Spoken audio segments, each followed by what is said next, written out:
ఇక neat question paper లీకేజీకి కేంద్ర ప్రభుత్వం బాధ్యత వహించాలని Telangana PCC general secretary Chenagani Dayakar అన్నారు. గత ఏడాది కూడా ఇదే తరహా ఘటన జరిగిందని గుర్తు చేశారు. ఎన్టీఏను పూర్తిగా ప్రక్షాళన చేయాలని డిమాండ్ చేశారు. కేంద్ర పెద్దల సహకారంతోనే రాజస్థాన్ వేదికగా పలుమార్లు పేపర్ లీకేజీ దందా జరుగుతోందని అన్నారు. యువత భవిష్యత్తుతో కేంద్ర ప్రభుత్వం చెలగాటం ఆడుతోందని అన్నారు. విద్యార్థులకు న్యాయం జరిగేలా కాంగ్రెస్ పార్టీ పోరాడుతుందని అన్నారు.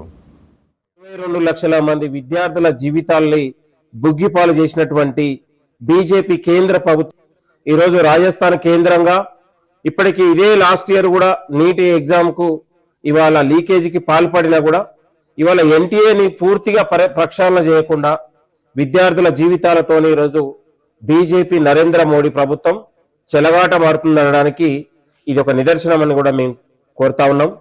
నీట్ లీకేజీ వెనక కేంద్ర ప్రభుత్వ పెద్దల హస్తం ఉంది.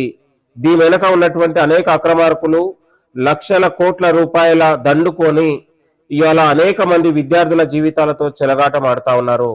ఇవాళ 22 లక్షల మంది విద్యార్థుల జీవితాలకు నరేంద్ర మోడీ గారు సమాధానం చెప్పాలి, అమిత్ షా గారు సమాధానం చెప్పాలని కూడా డిమాండ్ చేస్తా ఉన్నాం.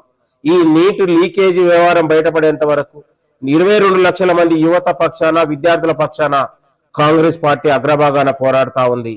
పదే పదే లీకేజీలకు పాల్పడుతున్నా ఎందుకు ఈ కేంద్ర ప్రభుత్వం నిర్లక్ష్యం వహిస్తా ఉంది?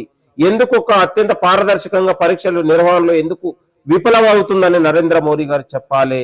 ఇవాళ అక్రమార్కులు లీకేజీకి పాల్పడుతున్నా ఎందుకు ఎన్టీఏని ఎందుకు ప్రక్షాళన చేయట్లేదని కూడా నరేంద్ర మోడీ గారు ఈరోజు సమాధానం చెప్పాలని కూడా మేము కోరుతా ఉన్నాం.